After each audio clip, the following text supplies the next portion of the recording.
أما بعد عن سعيد بن جبير رضي الله عنه عن ابن عباس رضي الله عنهما قال قال رسول الله صلى الله عليه وسلم ما من أيام أفضل عند الله ولا العمل فيهن أحب إلى الله عز وجل من هذه الأيام يعني من العشر فأكثروا فيهن من التهليل والتكبير وذكر الله وإن صيام يوم منها يعدل بصيام سنة والعمل فيهن يضاعف ب700 ضعف أو كما قال رسول الله صلى الله عليه وسلم سبحان ربك رب العزة عما يصفون وسلام على المرسلين والحمد لله رب العالمين اللهم صل على سيدنا محمد وعلى آل سيدنا محمد وبارك وسلم۔ حضرت سعید ابن جبیر اور حضرت عبداللہ ابن عباس رضی اللہ عنہما اس حدیث کے راوی ہیں۔ وہ فرماتے ہیں کہ نبی کریم صلی اللہ علیہ وسلم نے ارشاد فرمایا ما من ایام افضل عند اللہ، کہ اللہ تعالیٰ کے نزدیک سارے دنوں میں سب سے زیادہ فضیلت والے دن فرمایا وہ ذی الحجہ کے پہلے 10 دن ہیں۔ وَلَلْعَمَلُ فِيهِنَّ أَحَبُّ إِلَى اللَّهِ، اور فرمایا ان 10 دنوں میں اللہ تعالیٰ کو سب سے زیادہ نیک اعمال بہت محبوب ہیں۔ انسان ان دنوں کے علاوہ کوئی بھی نیکی کرے وہ بھی اللہ کے ہاں پسندیدہ ہے اور اس پر انسان کو اجر اور ثواب ملتا ہے، لیکن ان 10 دنوں میں جب انسان کوئی بھی نیک عمل کرتا ہے اللہ تعالیٰ کے ہاں اس کی محبوبیت بہت زیادہ بڑھ جاتی ہے۔ احب، سب سے زیادہ پسندیدہ عمل اللہ کو ذی الحج کے پہلے 10 دنوں میں ہیں۔ اللہ کے نبی نے آگے فرمایا فَأَكْثِرُوا فِيهِنَّ مِنَ التَّهْلِيلِ وَالتَّكْبِيرِ، لہٰذا تم ان دنوں میں تحلیل کی اور تکبیر کی کثرت کرو، یعنی لا الہ الا اللہ کو زیادہ سے زیادہ پڑھو اور اللہ اکبر اس کو زیادہ کرو، وذکر اللہ، اور فرمایا اللہ کا ذکر زیادہ سے زیادہ کرو۔ کل کے درس حدیث میں ہم نے سنا کہ اللہ کے نبی صلی اللہ علیہ وسلم نے فرمایا تھا فَأَكْثِرُوا فِيهِنَّ مِنَ التَّسْبِيحِ وَالتَّحْمِيدِ وَالتَّهْلِيلِ وَالتَّكْبِيرِ، کہ ان میں تسبیح اور تحمید اور تہلیل اور تکبیر کو زیادہ کرو، یعنی سبحان اللہ کی بھی کثرت کرو، الحمد کی کثرت کرو، اور لا الہ الا اللہ کی بھی کثرت کرو، اور اللہ اکبر کی بھی کثرت کرو۔ اور اس حدیث میں فرمایا کہ تم لا الہ الا اللہ کو زیادہ کرو، اللہ اکبر زیادہ پڑھو، وذکر اللہ، اور اللہ کا ذکر زیادہ کرو۔ 9 ذی الحج سے لے کر 13 ذی الحج کی شام تک، عصر تک، 9 ذی الحج کی فجر سے 13 ذی الحج کی فجر تک ہم تکبیر تشریق پڑھتے ہیں، اللہ اکبر لا الہ الا اللہ اللہ اکبر وللہ الحمد۔ عید کی نماز جب پڑھنے آئیں گے تب بھی اونچی آواز سے پڑھتے ہوئے آئیں گے، واپسی پر تب جائیں گے تب بھی تکبیر تشریق پڑھتے جائیں گے۔ تو ان دنوں میں تو پڑھنا ہی ہے ہم نے، لیکن اللہ کے نبی نے فرمایا تم یکم ذی الحج سے اس کو شروع کر دو، یکم ذی الحج سے لے کر 10 ذی الحج تک ان تسبیحات کی کثرت کرو۔ اس لیے ہمیں چاہیے کہ ان دنوں میں، ان راتوں میں تیسرے کلمے کی مقدار زیادہ کر دیں۔ تیسرے کلمے میں یہ ساری چیزیں آ جاتی ہیں، سبحان اللہ والحمد للہ ولا الہ الا اللہ واللہ اکبر، یہ تیسرا کلمہ ہے، سبحان اللہ والحمد للہ ولا الہ الا اللہ واللہ اکبر، اس کو پڑھیں۔ اور ان 10 دنوں میں ہم یہ کام بھی کر سکتے ہیں کہ ہم روزانہ صلاۃ التسبیح پڑھیں۔ جب روزانہ صلاۃ التسبیح پڑھیں گے تو 300 مرتبہ یہ کلمات پڑھے جائیں گے، کیونکہ ہر رکعت میں 75 دفعہ پڑھنا ہے تو 300 مرتبہ تو پڑھے گے۔ اور یہ سبحان اللہ الحمدللہ یہ تو اتنے آسان اور اتنے مبارک کلمے ہیں کہ اللہ کے نبی فرماتے ہیں کہ جب انسان سبحان اللہ الحمدللہ پڑھتا ہے تو تملا المیزان، یہ انسان کے نیکی والے پڑھنے کو بھر دیتا ہے۔ یہ مختصر سا کلمہ اتنا ہے، اور اللہ کے نبی نے ہمیں تعلیم دی ہے کہ تم ہر نماز کے بعد 33 دفعہ سبحان اللہ پڑھو، 33 دفعہ الحمدللہ پڑھو، اور 33 مرتبہ اللہ اکبر پڑھو، اور بعض روایات میں 34 مرتبہ اللہ اکبر پڑھو۔ حدیث پاک میں آتا ہے حضرت فاطمہ رضی اللہ عنہا حضور اکرم صلی اللہ علیہ وسلم کی خدمت میں گئیں، اور حضرت علی رضی اللہ عنہ نے ان کو بھیجا۔ کس لیے گئیں؟ کہ ظاہر ہے گھر کا کام کاج خود کرتی تھی، آٹے کی چکی خود چلاتی تھی، تو اس چکی کو آٹا پیسنے کی وجہ سے ہاتھوں میں گٹے پڑ گئے تھے، نشان پڑ گئے تھے، اور پانی بھی مشکیزے میں خود بھر کر لاتی تھی، اور اس مشکیزے کی جو رسی تھی اس کی وجہ سے آپ کے سینے پر نشان پڑ گئے تھے، گردن مبارک پر نشان پڑ گئے تھے۔ تو ظاہر ہے روزانہ یہ کام کرنا پڑ جائے تو کتنا مشکل ہے، اور پھر ہو بھی عورت صنف نازک۔ حضرت فاطمہ رضی اللہ عنہ گھر کے کام کاج تو اس کی علاوہ تھے، سالن بنانا، روٹی پکانی، برتن دھونے، جھاڑو دینی، یہ سارے کام یہ کون کر رہی ہیں؟ یہ جنت کی عورتوں کی سردار، جن کے بارے میں کہا گیا سیدۃ نساء اہل الجنہ فاطمہ، کہ جنت کی تمام عورتوں کی سردار کون ہوں گی؟ فرمایا وہ حضرت فاطمہ رضی اللہ عنہ ہوگی۔ نبی اکرم صلی اللہ علیہ وسلم کی لخت جگر، حضور کی شہزادی، یہ کام سارا کر رہی ہیں۔ آج کی عورتوں کو تو مصیبت نظر آتی ہے نا، حالانکہ چاہیے تو یہ تھا کہ آج کی جو بیویاں ہیں یہ ان کی تو غلام ہیں، ان کی خادمہ ہیں، اور ان کی آقاؤں نے کتنی محنت کی ہے کہ گھر کے کام کاج بھی کر رہی ہیں، اور آٹا بھی چکی سے پیس رہی ہیں، اور پانی کی مشق بھی بھر کر لا رہی ہیں، اور آج کی خواتین کرنے کو تیار نہیں ہیں۔ ویسے ہم نام ان کا لیتے ہیں، ہم ماننے والے حضرت فاطمہ کے ہیں، لیکن کام ہمارے ان جیسے نہیں ہیں۔ چاہیے تو تھا ہماری خدمت، ہمارے کام کاج ان سے زیادہ ہوتے، لیکن آج کی عورت کام کرنے کو تیار ہی نہیں ہے۔ آج جو ہے کپڑے دھونے کے لیے واشنگ مشین ہے، ہاں جی، کپڑے سکھانے کے لیے ڈرائر ہے، اور گھر میں کام کاج کے لیے صفائی کرنے والی رکھی ہوئی ہے، بھنگن رکھی ہوئی ہے، اور گھر کی عورتیں فارغ ہیں، اور اس کے باوجود نماز پڑھنے کا ٹائم نہیں ہے، تسبیحات پڑھنے کا ٹائم نہیں ہے۔ تو اس لیے آج کی خواتین کو چاہیے یہ تھا، یہ ان سے زیادہ کام کرتی ہیں، اور یہ سوچتی ہیں کہ ہماری نسبت کن کے ساتھ ہے، ہماری جو آقا تھیں انہوں نے کس قدر خدمت سر انجام دی ہے۔ وہ نبی علیہ السلام کے پاس گئیں، اللہ کے نبی گھر میں کام زیادہ ہوتا ہے، اور میرے ہاتھ پہ نشان پڑ گئے ہیں چکی پیسنے کی وجہ سے، پانی کی مشق اٹھانے کی وجہ سے سینے پر نشانات پڑ گئے ہیں، تو مجھے پتہ چلا ہے کہ آپ کے پاس کچھ غلام اور باندیاں آئی ہیں، تو مجھے بھی کوئی خادمہ دے دیں۔ حضور کے پاس گئیں، کون گئیں؟ آپ کی لخت جگر، آپ کی شہزادی، تو چلو مجھے سہولت ہو جائے گی۔ تو آپ صلی اللہ علیہ وسلم نے کیا فرمایا؟ آپ نے فرمایا میں تمہیں اس سے بہتر چیز عطا کر دیتا ہوں۔ خادم نہیں دیا، باندی نہیں دی، خادمہ نہیں دی، گھر کے کام کاج کے لیے نوکر چاکر نہیں دیے۔ فرمایا میں تمہیں ایک عمل بتاتا ہوں، تم وہ کرو، وہ اس سے بہت بہتر ہوگا۔ فرمایا 33 دفعہ سبحان اللہ پڑھا کرو، 33 دفعہ الحمدللہ، اور 34 مرتبہ اللہ اوپر پڑھ لیا کرو۔ جب رات کو سونے لگو تو اس مقدار میں یہ تسبیحات کر لیا کرو، تو یہ اس سے بہتر ہے۔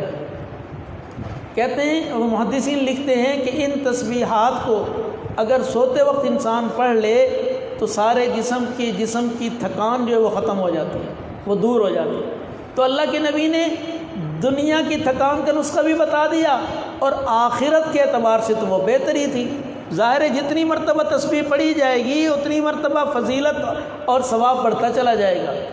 تو ان تسبیحات کو ہم بڑھا دیں کہ ہم ہر نماز کے بعد ان تسبیحات کو پڑھیں۔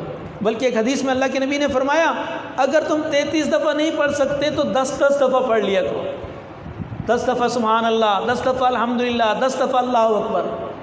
فرمایا تم 5 نمازوں میں پڑھو گے تو ظاہر میں 150 بنیں گی، لیکن تمہیں ثواب 1500 کا ملے گا، اور اگر ہر نماز کے بعد 33 دفعہ پڑھیں گے تو ظاہر میں تو یہ 100 مرتبہ پڑھے جائیں گی تسبیحات، لیکن تمہیں ثواب 1000 تسبیحات پڑھنے کا ملے گا۔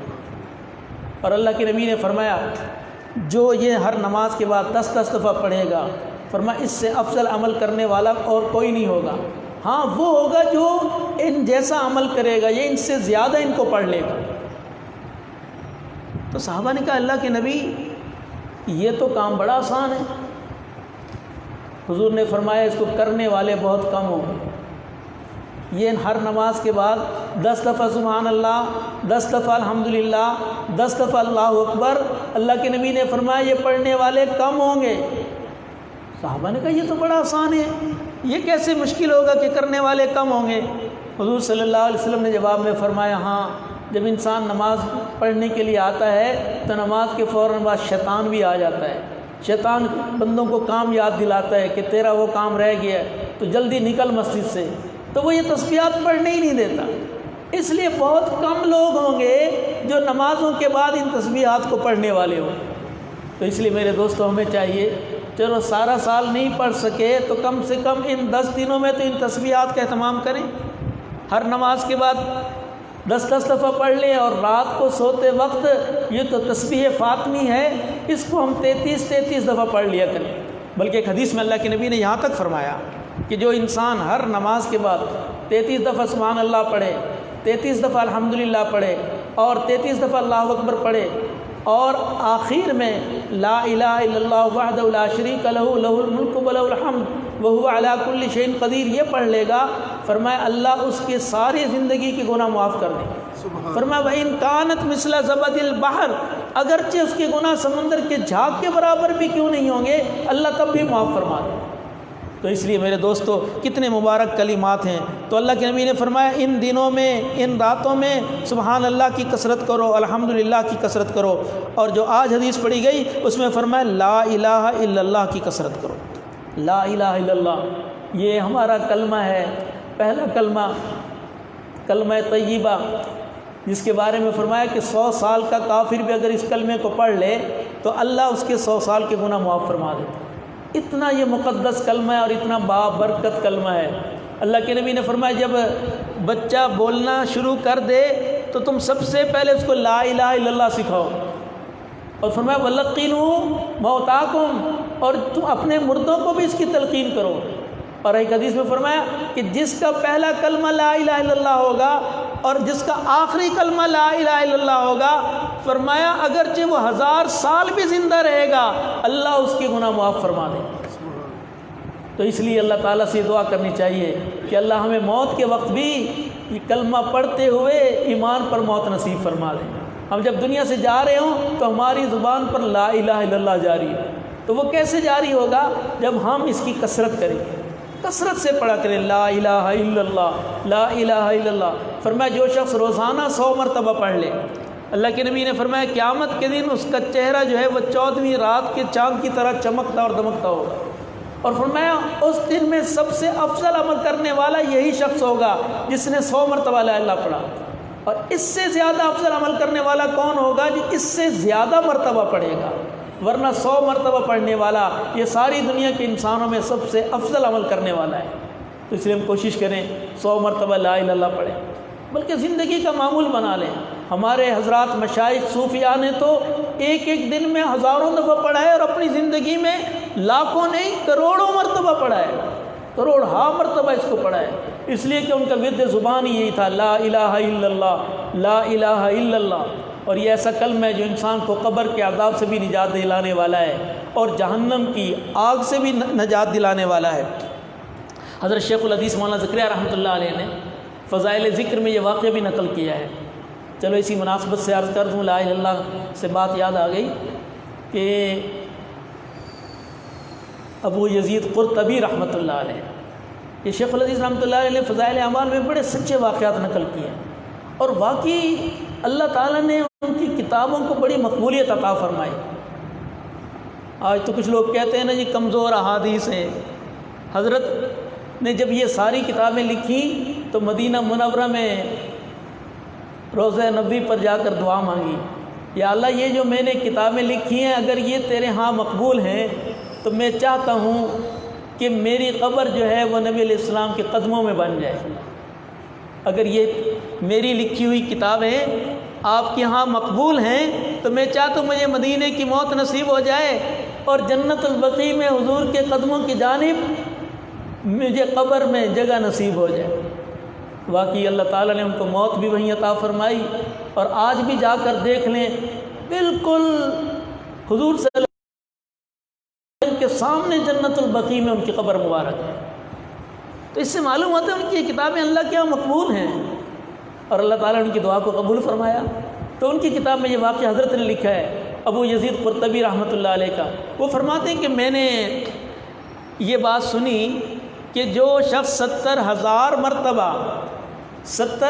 مرتبہ کلمہ طیبہ پڑھ لے گا وہ دوزخ کے عذاب سے بچ جائے گا، قبر کے عذاب سے بچ جائے گا۔ تو فرماتے میں نے 70,000 مرتبہ پہلے تو اپنی بیوی کے لیے پڑھا، اور اس کے بعد میں نے کئی 70,000 مرتبہ اپنے لیے ذخیرہ کر لیا، چلو میں مر جاؤں گا، مرنے کے بعد میرے کام آئے گا۔ تو میں نے بہت سارا جو ہے 70,000 مرتبہ کا جو یہ تعداد تھی یہ میں نے اپنے لیے بہت ساری ذخیرہ کر لی۔ تو فرماتے ہیں ایک دن ایسا ہوا کہ ہمارے قریب میں ایک نوجوان رہتا تھا جس کے بارے میں لوگ مجھے کہتے تھے کہ یہ صاحب کشف نوجوان ہے، اس کو کشف ہوتا ہے۔ کشف کا مطلب ہوتا ہے کہ اللہ تعالیٰ غیب کی کوئی چیز ظاہر کر دے، اور اس کو جنت دوزخ بھی دکھائی دیتی ہے، اس حد تک اس کو کشف ہوتا ہے۔ تو فرماتے مجھے اس نوجوان کے بارے میں تردد رہتا تھا، میں سمجھتا تھا شاید لوگ ایسی غلط بات کرتے ہیں اس کے بارے میں، مجھے یقین نہیں آتا تھا کہ یہ نوجوان اس کو اتنا بڑا کشف ہوتا ہے کہ یہ اس دنیا کے اندر جنت بھی دیکھ رہا ہے، دوزخ بھی دیکھ رہا ہے۔ تو فرماتے ایک دن ہم کھانے پر کہیں دعوت میں جمع تھے، ایک دسترخوان پر بیٹھے ہوئے تھے، تو وہ نوجوان بھی میرے سامنے تھا اسی دسترخوان پر۔ تو میں نے کیا دیکھا، اس نوجوان نے یکدم چیخ ماری اور اس کا سانس جو تھا وہ پھولنے لگ گیا۔ تو میں نے کہا کیا ہوگا تجھے؟ اس نے کہا چچا جان میری ماں جو ہے نا وہ دوزخ میں جل رہی ہے، کیونکہ اس کی والدہ فوت ہو گئی تھی۔ تو اس نوجوان نے کہا کہ مجھے ابھی اللہ تعالیٰ نے کشف کی آنکھ سے یہ چیز دکھائی ہے کہ میری والدہ جو ہے وہ دوزخ کی آگ میں جل رہی ہے، تو وہ دیکھ کر مجھ سے برداشت نہیں ہو رہا ہے۔ اب یہ شیخ ابو یزید قرطبی رحمۃ اللہ علیہ فرماتے ہیں میں نے دل میں نیت کی یا اللہ میں نے تو وہ 70,000 مرتبہ جو ہے کلمہ طیبہ کا ورد کیا ہوا ہے، تو ایک 70,000 مرتبہ کا نصاب جو میرا ہے وہ میں اس کی والدہ کے نام ایصال ثواب کرتا ہوں۔ فرماتے ہیں بس ابھی میں نے دل میں نیت ہی کی تھی تو کیا دیکھا، وہ نوجوان یکدم مسکراتا ہوا اور ہنستا ہوا نظر آیا۔ میں نے کہا تجھے کیا ہوا؟ کہنے لگا وہ میری والدہ کو جہنم سے نکال دیا گیا اور جنت میں داخل کر دیا گیا۔ تو فرماتے ہیں مجھے اس بات سے 2 فائدے ملے۔ ایک تو اس بات کا یقین ہوا کہ جو 70,000 مرتبہ کلمہ طیبہ پڑھتا ہے اللہ تعالیٰ اس پر سے قبر کے عذاب کو اور دوزخ کے عذاب کو ہٹا لیتے، اس بات کا یقین ہو گیا۔ پہلے تو سنتا ہی رہتا تھا، اب یقین ہو گیا۔ اور دوسرا مجھے اس بات کا بھی یقین ہو گیا کہ یہ نوجوان واقعی صاحب کشف تھا، اس کو کشف ہوتا تھا، پہلے مجھے تردد تھا اس کے صاحب کشف ہونے میں۔ تو دیکھیں 70,000 مرتبہ ہمیں بھی چاہیے ہم بھی اپنے لیے ذخیرہ کر لیں، یا اگر ہمارے مرحومین دنیا سے چلے گئے، کسی کی ماں چلی گئی، کسی کا باپ دنیا سے چلا گیا، تو ہم ان کے لیے 70,000 مرتبہ خود پڑھیں۔ آج تو لوگ 30واں اور 10واں اور 40واں کرواتے ہیں اور لوگوں کو زبردستی بٹھاتے ہیں پڑھو، کون پڑھتا ہے؟ اور 70,000 مرتبہ کس نے پڑھنا ہے؟ یہ تو جس کا اپنا ذاتی تعلق ہوتا ہے وہی پڑھتا ہے۔ تو ہم ان 10 دنوں میں اپنی ایک تعداد مقرر کر لیں، روزانہ بھی اگر 10,000 دفعہ پڑھیں گے تو 10 دنوں میں تو ہم 1,00,000 مرتبہ پڑھ جائیں گے۔ تو ہم بھی اپنے لیے کئی نصاب اکٹھے کر لیں تاکہ جو بھی ہمارا قریبی عزیز قریبی دوست فوت ہو ایک نصاب ہم اس کو ایصال ثواب کر دیں تاکہ وہ عذاب قبر سے اور جہنم کی آگ سے بچ جائے۔ اس لیے کہتے ہیں جو مرحوم چلا جائے دنیا سے 70,000 مرتبہ کلمہ طیبہ پڑھ کر اس کو ایصال ثواب کر دو تاکہ وہ عذاب قبر سے محفوظ ہو جائے۔ تو یہ بڑا بہترین موقع ہے کہ یہ عشرہ ذی الحج جو ہے اس کے اندر ہم یہ کلمہ طیبہ کی کثرت کریں اور روزانہ جو ہے 7,000 مرتبہ یا 8,000 مرتبہ ہم لا الہ الا اللہ کا ورد کر لیں تاکہ یہ 10 دنوں